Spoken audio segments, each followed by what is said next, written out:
Bonsoir. Le cerveau humain est un instrument extraordinaire, mais également extrêmement complexe. C'est quand même le seul organe à s'étudier lui-même.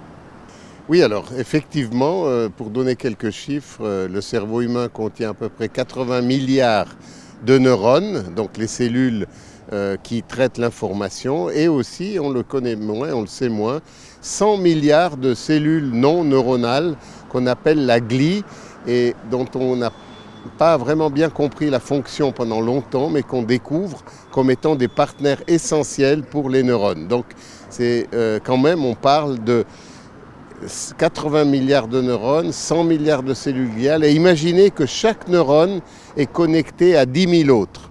Donc ça fait 10 à la puissance 15 connexions dans notre cerveau humain. Ces connexions, on les appelle les synapses, et c'est par là que passe l'information.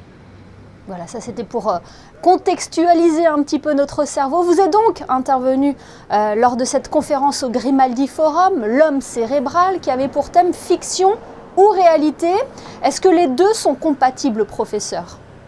Oui, c'est-à-dire qu'on a pris ce titre pour mettre en tension, en dynamique, ce que l'on a projeté. Donc comme vous le savez probablement, on a projeté des extraits de certains films qui traitent de maladies, des films grand public, comme As Good As It Gets pour les troubles obsessifs compulsifs, Still Alice pour la maladie d'Alzheimer, et encore un autre film pour ce qui est des réparations de la moelle épinière. Donc c'est trois fictions, vu que c'est des films, et on a mis ça en discussion avec des spécialistes internationaux pour voir qu'est-ce qu'il y a de réalité, qu'est-ce qu'il y a comme fiction, mais de toute façon de prendre appui à partir de ce dialogue pour voir quelles sont les perspectives pour le traitement de maladies du système nerveux. Oui, parce que la technologie progresse si vite que les connaissances en neurosciences permettent de faire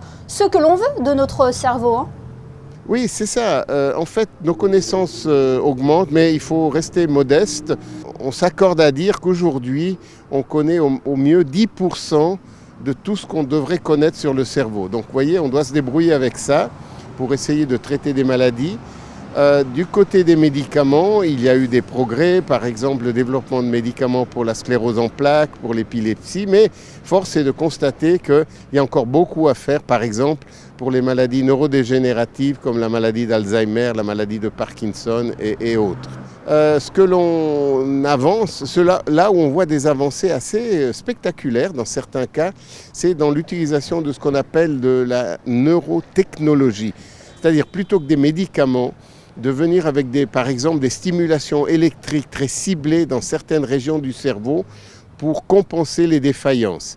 C'est le cas par exemple aujourd'hui dans la maladie de Parkinson, dont on peut bien traiter les symptômes, donc les tremblements par exemple, en stimulant certaines régions spécifiques du cerveau. Également pour la moelle épinière et la section de la moelle, donc des lésions de la moelle, et qui aboutissent à par exemple une paraplégie, il y a maintenant des progrès tout à fait étonnants, de nouveau dans la stimulation électrique de ce qui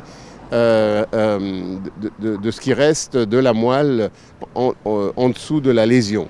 Et là aussi, on a des progrès. Donc, bien sûr, on continue à faire des recherches pour trouver des molécules qui, par exemple, protègent les neurones dans les maladies dégénératives. Mais en attendant, on peut utiliser des approches technologiques comme des stimulations pour pallier à certaines dysfonctions. Eh bien, merci beaucoup Pierre Magistretti d'avoir été notre invité ce soir pour nous éclairer sur notre cerveau. Merci. Je vous en prie.